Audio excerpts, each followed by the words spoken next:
ഉപരാഷ്ട്രപതി ജഗ്ദീപ് ധൻഖർ എന്തുകൊണ്ടാണ് തൻ്റെ സ്ഥാനം പെട്ടെന്ന് രാജിവെച്ചത്?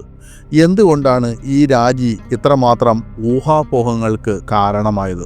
തിങ്കളാഴ്ച, അതായത് ജൂലൈ 21, രാജ്യസഭയിൽ സംഭവബഹുലമായ ഒരു ദിവസത്തെ നടപടികൾക്ക് ശേഷം ഉപരാഷ്ട്രപതി ജഗ്ദീപ് ധൻഖർ തൻ്റെ ആരോഗ്യകാര്യങ്ങൾക്ക് മുൻഗണന നൽകുന്നതിനായാണ് രാജിവെക്കുന്നതെന്ന് ഒരു ബോംബ് പ്രസ്താവന നടത്തി. പലരെയും ഞെട്ടിച്ചു. ഈ നീക്കം നിരവധി പ്രതിപക്ഷ നേതാക്കളിൽ നിന്നും രാഷ്ട്രീയ വിദഗ്ധരിൽ നിന്നും അഭ്യൂഹങ്ങൾക്ക് കാരണമായി. ധൻഖറിൻ്റെ രാജിയിൽ പ്രത്യക്ഷത്തിൽ കാണുന്നതിനേക്കാൾ കൂടുതലായി എന്തെങ്കിലും ഉണ്ടോ എന്നാണ് പലരും ചർച്ച ചെയ്യുന്നത്. ജൂലൈ 21 തിങ്കളാഴ്ച പാർലമെന്റിലെ വർഷകാല സമ്മേളനത്തിന്റെ ഉദ്ഘാടന ദിവസമായിരുന്നു. ഉപരാഷ്ട്രപതി ജഗ്ദീപ് ധൻഖർ ഉപരിസഭയായ രാജ്യസഭയിൽ അധ്യക്ഷത വഹിച്ചതോടെയാണ് പാർലമെന്റിന്റെ ഇരുസഭകളിലും പതിവ് പോലെ കാര്യങ്ങൾ ആരംഭിച്ചത്. ഏതാനും മണിക്കൂറുകൾക്ക് ശേഷം ഉപരാഷ്ട്രപതി ധൻഖർ ഒരു വലിയ സ്ഫോടനം നടത്തി. 74-കാരനായ അദ്ദേഹം പ്രസിഡന്റ് ദ്രൗപദി മുർമുവിനയച്ച കത്തിൽ താൻ സ്ഥാനത്ത് നിന്ന് രാജിവെക്കുന്നതായി പ്രഖ്യാപിച്ചു. അതിൽ ആരോഗ്യ സംരക്ഷണത്തിന് മുൻഗണന നൽകുന്നതിനും വൈദ്യോപദേശം പാലിക്കുന്നതിനുമായി ഉടൻ സ്ഥാനമൊഴിയുകയാണെന്ന് അദ്ദേഹം എഴുതി. 2027 ഓഗസ്റ്റ് 10 ഔദ്യോഗികമായി കാലാവധി അവസാനിക്കേണ്ട അദ്ദേഹത്തിൻ്റെ 5 വർഷത്തെ കാലാവധിയിൽ 2 വർഷം മുമ്പാണ് അദ്ദേഹത്തിൻ്റെ ഈ തിരക്കിട്ട നീക്കം. ഇതോടെ പ്രതിപക്ഷ നേതാക്കളെ അദ്ദേഹത്തിൻ്റെ രാജിയുടെ കാരണങ്ങളെക്കുറിച്ചുള്ള ഊഹാപോഹങ്ങൾ ചർച്ച ചെയ്യാൻ പ്രേരിപ്പിച്ചു. അപ്പോൾ ഉപരാഷ്ട്രപതി ധൻഖർ രാജിവെക്കാൻ കാരണം എന്താണ്? അദ്ദേഹത്തിൻ്റെ ആരോഗ്യസ്ഥിതി മൂലം മാത്രമാണോ, അതോ മറ്റെന്തെങ്കിലും കാരണമുണ്ടോ? ധൻഖറിൻ്റെ രാജിക്കത്ത് എന്താണ് വെളിപ്പെടുത്തിയത്? തിങ്കളാഴ്ച രാജ്യസഭയിലെ സംഭവബഹുലമായ ആദ്യ ദിവസത്തിന് ശേഷം രാഷ്ട്രപതി ഭവനിൽ പ്രസിഡന്റ് മുർമുവുമായി ധൻഖർ ഒരു മുൻകൂട്ടി നിശ്ചയിക്കാത്ത കൂടിക്കാഴ്ച നടത്തിയതായി ചില വൃത്തങ്ങൾ പറയുന്നു. മണിക്കൂറുകൾക്ക് ശേഷം അദ്ദേഹം ഉടൻ രാജിവെക്കുകയാണെന്ന് പ്രഖ്യാപിച്ചു. രാഷ്ട്രപതിക്കുള്ള ഒരു കത്തിൽ ധൻഖർ എഴുതി, ആരോഗ്യ സംരക്ഷണത്തിന് മുൻഗണന നൽകുന്നതിനും വൈദ്യോപദേശം പാലിക്കുന്നതിനും ഭരണഘടനയുടെ ആർട്ടിക്കിൾ 67A അനുസരിച്ച് ഉടനടി പ്രാബല്യത്തിൽ വരുന്ന തരത്തിൽ ഞാൻ ഇന്ത്യയുടെ ഉപരാഷ്ട്രപതി സ്ഥാനം രാജിവെക്കുന്നു. എൻ്റെ ഭരണകാലത്ത് ഞങ്ങൾ നിലനിർത്തിയ അചഞ്ചലമായ പിന്തുണയ്ക്കും ആശ്വാസകരമായ അത്ഭുതകരമായ പ്രവർത്തന ബന്ധങ്ങൾക്കും ബഹുമാനപ്പെട്ട ഇന്ത്യൻ രാഷ്ട്രപതിക്ക് ഞാൻ എൻ്റെ അഗാധമായ നന്ദി അറിയിക്കുന്നു. ബഹുമാനപ്പെട്ട പ്രധാനമന്ത്രിക്കും ബഹുമാനപ്പെട്ട മന്ത്രിമാർക്കും ഞാൻ എൻ്റെ അഗാധമായ നന്ദി അറിയിക്കുന്നു.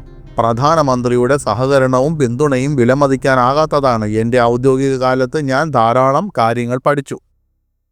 ഈ ആദരണീയമായ ഓഫീസ് വിടുമ്പോൾ ഭാരതത്തിൻ്റെ ആഗോള ഉയർച്ചയിലും അസാധാരണമായ നേട്ടങ്ങളിലും ഞാൻ അഭിമാനം കൊള്ളുന്നു. കൂടാതെ രാജ്യത്തിൻ്റെ ശോഭനമായ ഭാവിയിൽ അചഞ്ചലമായ ആത്മവിശ്വാസം പുലർത്തുന്നു എന്നെഴുതിക്കൊണ്ടാണ് അദ്ദേഹം കത്ത് അവസാനിപ്പിക്കുന്നത്.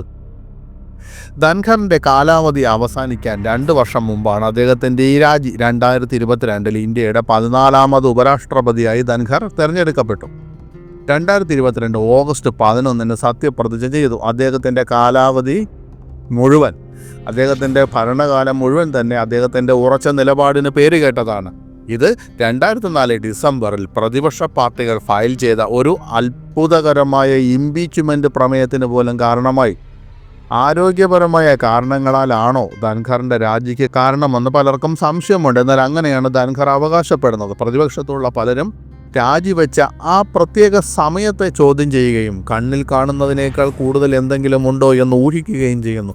74-കാരനായ മുൻ രാഷ്ട്രപതിക്ക് ആരോഗ്യ പ്രശ്നങ്ങൾ ഉണ്ടായിരുന്നു എന്നത് രഹസ്യമല്ല.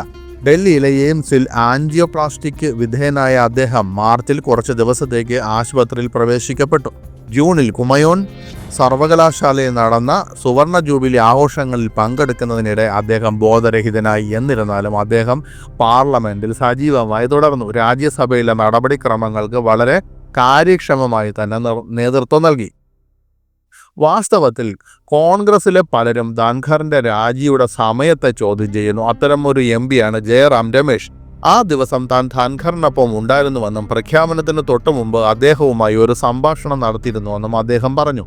രാജ്യസഭാ ചെയർമാനായ ഉപരാഷ്ട്രപതിയുടെ പെട്ടെന്നുള്ള രാജി ഞെട്ടിപ്പിക്കുന്നതും വിശദീകരിക്കാൻ കഴിയാത്തതുമാണ്. ഇന്ന് വൈകുന്നേരം ഏകദേശം 5 മണിവരെ ഞാൻ അദ്ദേഹത്തോടൊപ്പം ഉണ്ടായിരുന്നു. കൂടാതെ മറ്റു നിരവധി എംപിമാരും ഉണ്ടായിരുന്നു. വൈകുന്നേരം 7:30 അദ്ദേഹവുമായി ഫോണിലും സംസാരിച്ചു. സംശയമില്ല, അദ്ദേഹത്തിൻ്റെ ആരോഗ്യത്തിന് ഏറ്റവും മുൻഗണന നൽകേണ്ടതുണ്ട്. എന്നാൽ അദ്ദേഹത്തിൻ്റെ തികച്ചും അപ്രതീക്ഷിതമായ രാജിയിൽ നമ്മുടെ കണ്ണിൽ കാണുന്നതിനേക്കാൾ വളരെ കൂടുതലുണ്ട് എന്നത് വ്യക്തമാണ്. എന്നിരുന്നാലും ഇത് ഊഹാപോഹങ്ങൾക്കുള്ള സമയമല്ല. എക്സിൽ കമ്മ്യൂണിക്കേഷൻ്റെ ചുമതലയുള്ള കോൺഗ്രസ് ജനറൽ സെക്രട്ടറി ഇങ്ങനെ എഴുതി: രണ്ടും എപ്പോഴും 4 ആകണമെന്നില്ല. രാഷ്ട്രീയത്തിൽ എല്ലാം നേരെയാകണമെന്നില്ല. ചില കാര്യങ്ങളുണ്ട്. ബീഹാർ തെരഞ്ഞെടുപ്പുണ്ട്. നിങ്ങൾക്ക് ചിന്തിക്കാം, നാളെ ഉത്തരങ്ങൾ ലഭിക്കും. അദ്ദേഹത്തിന് ആ ദിവസം തന്നെ രാജിവെക്കണമായിരുന്നു. പക്ഷെ അദ്ദേഹം എന്തോ സമ്മർദ്ദത്തിലായിരുന്നെന്ന് തോന്നുന്നു. അല്ലെങ്കിൽ അത് മനഃപൂർവ്വം ആസൂത്രണം ചെയ്തതുപോലെയായിരുന്നു. കോൺഗ്രസ് MP സുക്തിയോ ഭഗത് പറഞ്ഞു. ധൻഖറിൻ്റെ രാജിയെക്കുറിച്ച് ശിവസേന നേതാവ് ആനന്ദ് ദുബെയും അനുമാനങ്ങൾ പ്രകടിപ്പിച്ചു. ആരോഗ്യപരമായ കാരണങ്ങളാൽ ഉപരാഷ്ട്രപതി രാജിവെച്ച വാർത്ത ആശങ്കാജനകമാണ്. അദ്ദേഹത്തിൻ്റെ ക്ഷേമത്തിനായി ഞങ്ങൾ ആത്മാർത്ഥമായി പ്രാർത്ഥിക്കുന്നു. എന്നിരുന്നാലും ഒരു ചോദ്യം ഉയർന്നു വരുന്നു. ഇന്ന് മൺസൂൺ സമ്മേളനത്തിൻ്റെ ആദ്യ ദിവസമായിരുന്നു. അതേ ദിവസം തന്നെ അദ്ദേഹത്തിൻ്റെ രാജി അമ്പരപ്പിക്കുന്നതാണ്. ഈ സർക്കാരിൽ എന്താണ് നടക്കുന്നത്? ശരിയായ ഗൂഢാലോചനയോ ചർച്ചയോ ഇല്ലാതെയാണ് ഈ തീരുമാനം വന്നത്. ആരോഗ്യമാണ് പ്രധാന പ്രശ്നമെങ്കിൽ സമ്മേളനത്തിന് കുറച്ച് ദിവസങ്ങൾക്ക് മുമ്പോ അതിനുശേഷമോ രാജി സമർപ്പിക്കാമായിരുന്നല്ലോ. ഇതാണ് ശിവസേന നേതാവ് ആനന്ദ് ദുബെ ചോദിക്കുന്നത്.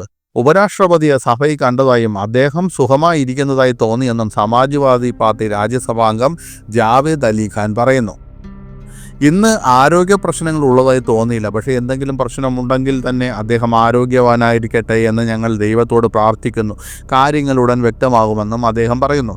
പാർലമെന്റിലെ പല MPമാർക്കും ധൻഖറിൻ്റെ രാജി സമയം സംശയാസ്പദമായിരുന്നു. ഉപരാഷ്ട്രപതിക്ക് രാജ്യസഭയിൽ ആദ്യ ദിവസം സംഭവബഹുലമായ ഒരു അനുഭവമായിരുന്നുവെന്നും അടുത്ത ദിവസത്തെ യോഗങ്ങളും പരിപാടികളും ആസൂത്രണം ചെയ്തിട്ടുണ്ടെന്നും പലരും ചൂണ്ടിക്കാട്ടി.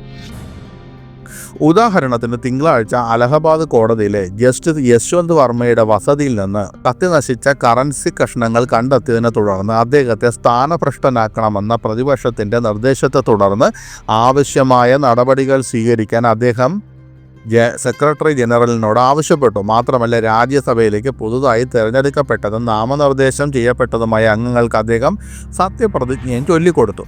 ചൊവ്വാഴ്ച ഉച്ചയ്ക്ക് ബിസിനസ് അഡ്വൈസറി കമ്മിറ്റിയുടെ ഒരു യോഗം പോലും ധൻഖർ നിശ്ചയിച്ചിരുന്നു. കൂടാതെ ജുഡീഷ്യറിയുമായി ബന്ധപ്പെട്ട ചില പ്രധാന പ്രഖ്യാപനങ്ങൾ നടത്തേണ്ടതായിരുന്നു. ധൻഖറിൻ്റെ രാജിക്ക് യഥാർത്ഥ കാരണം ആരോഗ്യപരമായ കാരണങ്ങളാണോ എന്ന് പല രാഷ്ട്രീയ നിരീക്ഷകരും ഇപ്പോൾ ഊഹിക്കുന്നുണ്ട്. ജസ്റ്റിസ് വർമ്മയെ നീക്കം ചെയ്യണമെന്ന പ്രതിപക്ഷത്തിൻ്റെ അപേക്ഷ ഉപരാഷ്ട്രപതി സ്വീകരിച്ചു എന്ന വസ്തുതയിലേക്ക് അവർ വിരൽ ചൂണ്ടുന്നു. കേന്ദ്രം അറിയാതെ ചെയ്ത ഒരു നീക്കമാണെന്നും പറയുന്നു. ദ ഫെഡറലിലെ ഒരു റിപ്പോർട്ട് അനുസരിച്ച് തിങ്കളാഴ്ച വൈകുന്നേരം ധൻഖർ വിളിച്ച യോഗത്തിൽ BJP പ്രസിഡന്റും രാജ്യസഭാ നേതാവുമായ JP നദ്ദയും കേന്ദ്ര പാർലമെന്ററി കാര്യ മന്ത്രി കിരൺ റിജിജുവും പങ്കെടുത്തില്ല എന്നതാണ് പ്രശ്നങ്ങൾക്ക് കൂടുതൽ തിരികൊളുത്തിയത്. രാജ്യസഭാ ചെയർമാൻ എന്ന പദവിക്ക് പുറമെ വരും ദിവസങ്ങളിലേക്കുള്ള തിരക്കേറിയ ഷെഡ്യൂളും അദ്ദേഹത്തിനുണ്ടായിരുന്നു. വാസ്തവത്തിൽ ഇന്ത്യയിലെ സ്വകാര്യ റിയൽ എസ്റ്റേറ്റ് ഡെവലപ്പർമാരുടെ പരമോന്നത സ്ഥാപനമായ ക്രെഡായുടെ പുതുതായിട്ട് തിരഞ്ഞെടുക്കപ്പെട്ട അംഗങ്ങളുമായി സംവദിക്കാൻ അദ്ദേഹം ജൂലൈ 23 ജയ്പൂരിലേക്ക് പോകുമെന്ന് പ്രഖ്യാപിച്ചുകൊണ്ട് ഉപരാഷ്ട്രപതിയുടെ സെക്രട്ടേറിയറ്റ് ഒരു പത്രക്കുറിപ്പ് തന്നെ പുറത്തിറക്കിയിരുന്നു. ഈ കാരണങ്ങളെല്ലാം നോക്കുമ്പോൾ ധൻഖറിൻ്റെ ആരോഗ്യസ്ഥിതി അല്ല പെട്ടെന്ന് രാജി സമർപ്പിക്കാൻ അദ്ദേഹത്തെ പ്രേരിപ്പിച്ചതെന്ന് ചിലർ വിശ്വസിക്കാൻ കാരണമായി. ഇനിയിപ്പോൾ അടുത്തത് എന്താണ്? ധൻഖറിൻ്റെ രാജി സംബന്ധിച്ച് കേന്ദ്രം ഇതുവരെ ഒരു അഭിപ്രായവും നൽകിയിട്ടില്ലെങ്കിലും ഈ സെഷൻ്റെ ശേഷിക്കുന്ന കാലയളവിൽ രാജ്യസഭ ഉപാധ്യക്ഷൻ ഹരിവംശ് നാരായൺ സിംഗ് അദ്ദേഹത്തിന് പകരം ചുമതലയേൽക്കുമെന്ന് റിപ്പോർട്ടുണ്ട്. അതേസമയം ഉപരാഷ്ട്രപതിയുടെ തിരഞ്ഞെടുപ്പ് ഷെഡ്യൂൾ ഉടൻ തിരഞ്ഞെടുപ്പ് കമ്മീഷൻ പ്രഖ്യാപിക്കും. രഹസ്യ ബാലറ്റും ആനുപാതിക സംവിധാനങ്ങളും ഉപയോഗിച്ച് ലോക്സഭയിലെയും രാജ്യസഭയിലെയും MPമാർ മാത്രമേ ഈ തിരഞ്ഞെടുപ്പിൽ വോട്ട് ചെയ്യൂ. നിയമങ്ങൾ അനുസരിച്ച് 2025 സെപ്റ്റംബർ 19 മുമ്പ് തന്നെ തിരഞ്ഞെടുപ്പ് നടത്തണം. ഭരണകക്ഷിയായ നാഷണൽ ഡെമോക്രാറ്റിക് അലയൻസിൻ്റെയും പ്രതിപക്ഷമായ ഇന്ത്യ ബ്ലോക്കിൻ്റെയും സ്ഥാനാർത്ഥികൾ ആരായിരിക്കും എന്നതാണ് വലിയൊരു ചോദ്യം.